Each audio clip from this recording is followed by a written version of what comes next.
All right, Yep. next up, we have Allison Walsh. She's our VP for Real Estate Development and Planning, and she's going to present the spotlight presentation for us on prison redevelopment in New York State. Thanks, Kevin. Thank you. Hi, Allison. Good morning. Thank you for your time. My name is Allison Walsh, and I'm here to talk about Governor Hochul's Prison Redevelopment Commission and the work that's been done to redevelop shuttered prisons since the commission was launched. So as part of the 2022 State of the State announcement, Governor Hochul proposed the creation of this commission with the goal of repurposing closed prisons to drive economic growth and close service gaps. At the time of the commission's creation, the state prison population had decreased by 57% since its peak in 1999, which had led to the closure of more than 20 prison facilities across the state over the past 2 decades. The commission was to take into account the 6 new prison closures and also consider sites that had been previously closed and were sitting vacant. The commission was made up of 15 members, with Commissioner Knight and Darren Walker, president of the Ford Foundation, serving as the chairs. At the first meeting, the commission set 6 goals, which focused on understanding the impact of the closures on the local economies, documenting site conditions and challenges, creating or modifying existing policy programs around prison sites and dispositions, utilizing state funding to maximize programs, to facilitate the redevelopment, and reviewing policies and developing frameworks to evaluate future closures and redevelopment proposals. The commission met 4 times with a number of subgroups meeting between meetings, and additional ESD staff undertook extensive outreach and engagement strategies that involved touring each closed facility and meeting with stakeholders in each prison community to understand the impact of the closures and hear their ideas and recommendations. ESD worked closely with the Department of Corrections to identify 12 sites for the commission to consider. These consisted of 6 newly closed prisons and 6 previously closed sites. Some sites are in very rural and remote areas, and 2 are within the line of the Adirondack Park. Others are close to population centers, both large and small. Since the commission issued the report, 2 other facilities have closed: Great Meadow Correctional Facility in Washington County and Sullivan Correctional Facility in Sullivan County. And you can see here the original closures that the commission studied and how they're dispersed throughout the state. At the end of its first year, the commission released 13 recommendations in a report that included detailed site analyses of the 12 closed prisons and considered redevelopment opportunities for each site. The recommendations include a number of action items, including prioritizing the release of RFPs, establishing a community engagement process to support outreach and consensus building, prioritizing housing and future prison RFPs, and investigating renewable energy opportunities and partnerships. An RFP for a downstate correctional facility located in Fishkill, Dutchess County, was issued in July 2023. This site was prioritized by the commission for RFP due to its proximity to large population centers. In June 2024, Governor Hochul announced that Conifer Realty had been conditionally selected to transform the site into a vibrant mixed-use development that would feature new housing and community space. The multi-phase project is expected to create up to 200 construction jobs and up to 1,300 units of housing over 10 years, including permanently affordable options. ESD is working closely with Conifer and the town of Fishkill to get necessary approvals now. And Allison, was this prison already closed? Or It was. This was one that had closed. It was just sitting vacant? Yep, it had been, I believe this was one of the more recent closures, but it was vacant and decommissioned. And we oversaw the RFP? And We did. Conifer was selected? Mm-hmm. That's right. And who owns the land? Do we own it, or does the Department of Corrections own it, or it's just the state of New York? Or? So I believe this one is owned by us. A lot of these sites are owned, sometimes the buildings are owned by us and the land is owned by the state of New York. There's a couple different ways that it's worked out, but Historically, or did the transfer of title go to us once we were trying to repurpose it? No, typically the transfer there was a large transfer of prisons to the UDC in the 80s that we typically own, if not all, then at least parts of a lot of these sites. I'm sorry, I'm pelting you with questions before you've done your presentation. And does Conifer's plan include mostly demolition, or are they repurposing these structures? Pretty much complete demolition. There's a berm around the exterior that I believe they're keeping, but other than that, all the buildings will be demolished. Just didn't know if some of the cells were gonna be. Well, you know. They're not very spacious, but How old was the facility? this one wasn't too old. This was probably built, I think, in the probably 70s or 80s. Some of our sites, which you'll see in the presentation, were former like tuberculosis hospitals built in the 1800s, but this was one of our newer sites.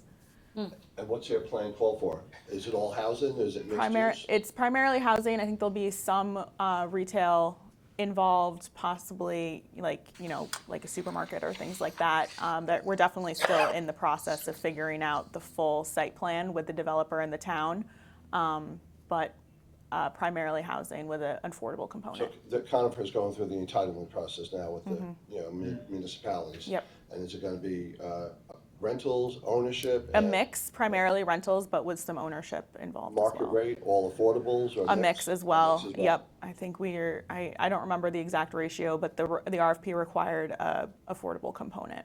Oh, thanks. You know, I know there might be more demand because of the Mid-Hudson region, but, you know, so many of these prisons are really in rural areas. Is the same focus on redeveloping them for affordable housing purposes? And my point is that there isn't necessarily big populations in Yep. the rural community, so what are they gonna do with those? I will. I mean, you're probably yeah, better- I can show you in a couple slides. But no, yes, you're right. There's Haven't sometimes sparked that question. that housing makes sense, and other times that it doesn't No, make sense it at all. won't, yeah. And- Sorry about that, go ahead. No, you're good. So Watertown is another site that was prioritized for RFP. This is a large, sprawling, formal federal Air Force base, and we have been working with the town of Watertown to develop an RFP, which was released in July 2024. This RFP is also designed to encourage the development of housing, although it is in a more rural area. It is close to a population center. It's in the town of Watertown, but right outside the city of Watertown. And we are encouraging the development of housing in a mix of unit sizes and affordability ranges. This RFP is still open. An extension was issued earlier this year. So we are still waiting to see what the responses are for this and what we're going to be able to do here. But this was an Air Force base, not a prison? It was an Air Force base that then became a prison. So it was yeah. Got it. So Livingston Correctional Facility, definitely one of our more rural ones. The Prison Redevelopment Commission's work was built largely around the idea that the communities impacted by the closures needed to have a voice in the process. And during these conversations, many communities expressed interest in taking ownership of the sites themselves. This led ESD to work closely with our agency partners at DOCS and the Office of General Services, along with our internal legal team and the governor's office, to establish a process through which local governments or local economic development organizations could take control of these sites. And our first case was Livingston Correctional Facility, which had closed in 2019. The Livingston County IDA had expressed interest in taking over the site to develop a business park in an underserved part of the county. In February 2024, ESD and Livingston completed the transfer, making it the first completed transfer of a site studied by the Prison Redevelopment Commission for economic development purposes. Livingston County IDA is developing the 80-acre site, including available agricultural acreage for commercial and industrial use. Do you know why it closed, by any chance? So it was the decline of the prison population in general across the state that led the Department of Corrections to close a number of these sites. They kind of have an internal process that helps them decide which sites to close that we're not involved in, but generally the prison population declining over 57%? Yep, over many And years. Is that because there were alternatives to incarceration? I think it's a number of reasons. A lot of the lower level, like drug offenses, no longer, were resulting in imprisonment, things like that. So a lot of the smaller or the lower, the medium and low security sites are closing. Wayne County IDA also expressed interest in pursuing ownership of the Butler Correctional Facility site. This site was closed for many years, and ESD had previously issued an RFP for the site that did not receive any viable responses. And this is one of our more rural sites that did not naturally lend itself to being used for housing. ESD's real estate team is currently working with the Wayne County IDA on finalizing the transfer. The plan is that the IDA will take the site from ESD, and then they will immediately transfer the site to a for-profit entity, in this case, Westbury Lumber. So Westbury is an adjacent, it's a neighbor to the prison right now. They're looking to expand. So this will put the parcel back on the tax rolls and allow a successful local business to expand and grow while remaining in Wayne County. So we are close to the finish line on this one. Fingers crossed. ESD has been working with both the Seneca County IDA, Seneca County, and the Willard Task Force to identify a new use for the sprawling Willard Drug Treatment Campus on Seneca Lake. This is a 550-acre site, which includes more than 75 buildings and a mile of Seneca Lake shoreline, and is listed on the National Register of Historic Places. In summer 2024, Governor Hochul announced that Seneca County had issued an RFP for a lead developer for the site. They are pursuing a transfer of the site from New York State to the county for redevelopment. They sought to identify a preferred master development with whom the county would enter into a public-private partnership, and they also sought to identify potential development partners with an interest in specific portions of the site. This is an extremely large site. The RFP did not receive any responses for a master developer, but did receive a number of interests from potential partners. So we're now working with the county to determine the best way to move forward with the interest they received, because they didn't get a master developer, but lots of other interest in the site. We're trying to figure out if there's a way we can make the interest work without transferring everything at once, or kind of trying to get creative. This is obviously... It looks like a beautiful It's location. beautiful. It's a really beautiful site. Yeah, there's a lot of potential there, but also a lot of, I mean, it's old, it's sprawling. A lot of it is crumbling. And was this a psychiatric facility or a prison? It was originally a psychiatric facility, then it became a prison. Right. It looks like Pilgrim State-ish on the island a little bit. Right, Yeah. very much so, yeah. Very nice. So Gowanda Correctional Facility, which is in Erie County, has a feasibility study underway. We have Labella Consultants working on this, and the purpose of the study is to help ESD evaluate different reuse and redevelopment options in collaboration with local elected officials and stakeholders. ESD will develop a list of possible land uses and contextual development scenarios that could occur on the site in order to make the redevelopment feasible. So this one we're just getting started on. We just signed a contract with the Labella a few weeks ago, and they're beginning the outreach and the work on the sites right now. Where is this in western New York? It's at the very southern end of Erie County, right? I think it actually borders another county as well. So it's technically Erie, but I'd say probably like 45 minutes outside Buffalo or so. And then lastly, a number of the closed facilities are located within forest preserve counties or the Adirondack Park. The New York State Constitution makes it tricky to redevelop these sites with third-party developers or community partners, but reuse by other state entities is an option. These sites include Camp Gabriel's in Franklin County, Moriah Shock Facility in Essex County, Mount McGregor in Saratoga County, Great Meadow in Washington County, and Sullivan in Sullivan County. The Prison Redevelopment Commission has made a formal recommendation to partner with state agencies and communities to support redevelopment of sites adjacent or within the park, which we continue to do. That's Mount McGregor, which is another this was originally a tuberculosis hospital that became a prison, but again, a beautiful site right in the foothills of the Adirondacks. Yeah, but tricky for us to do anything with at this point.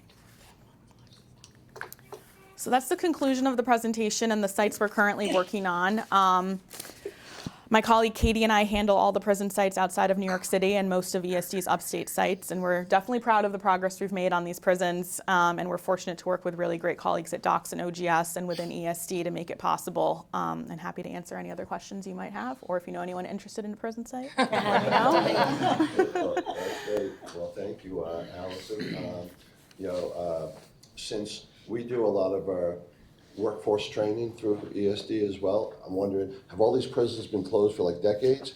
Or were some of them recent, and did we have an opportunity to use our other programs at ESD to train people who used to work at these places who maybe no longer had that opportunity? Yeah, so some of them are long closures and many years old, and others are somewhat recent.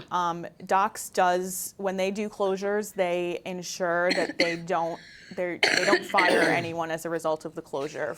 Staff is transferred to other sites, and they have a process through which they can choose which sites. Obviously, that's still a big impact on the community because people who were working and living in that community are now moving to other places in some cases. So we do actually, Commissioner Reardon was on our prison commission and our workforce development team. We had a whole workforce development work group as part of our commission that kind of considered the opportunities that we offer as well as the Department of Labor, and those connections were made as well for the folks that were impacted by the closure. Great, got it.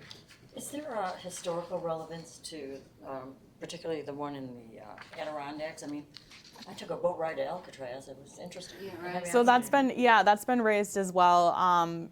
Definitely something that we have thought about in many cases. It's also the Mount McGregor is directly next to Grant's Cottage, so there's already kind of that tourism pull where President Grant vacationed, and we, definitely something we think about. We still kind of need someone involved to kind of make those things happen from a financial perspective. And that's what makes all of these sites in our forest preserve counties difficult. We can't even lease to a third party on those sites, which we're working with the DEC on trying to figure out how we can kind of loosen up some of those regulations and get something happening on those sites. Yeah, because I think it actually might be interesting to people, especially up in the Adirondacks. Yeah. We have a lot of tourists. Yeah, definitely. It's right outside Saratoga too, so it's really not very remote. Yeah. It's a good idea. Yeah, good questions. And I just wanted to mention 2 prisons here in New York City. One is on the agenda today that we have RFP'd and have designated developers for. So Lincoln Correctional Facility is on the agenda today. And also Bayview, which is in Chelsea, that we have selected a developer for. Oh, terrific. Both residential And then don't we projects. have another one on the agenda too today with Creedmoor, or is that one of the ones you just mentioned? No, well, Creedmoor was a former psychiatric facility. That's why I didn't mention Not that in a the prison. contest. Not Got it, in got the it. prison. I'm Yeah, sorry. yeah. Very good. All right, anybody else have any questions for Allison? So Allison, when we first met, you were handling the REDCs, right? Yeah. Yeah. And you did a great job then, and it's, I love to see when people do a good job and get promoted and get elevated, and now you're doing other things, so keep on doing what you're doing, and well done today. Thank you very much. Appreciate it. All right, good, all right. So,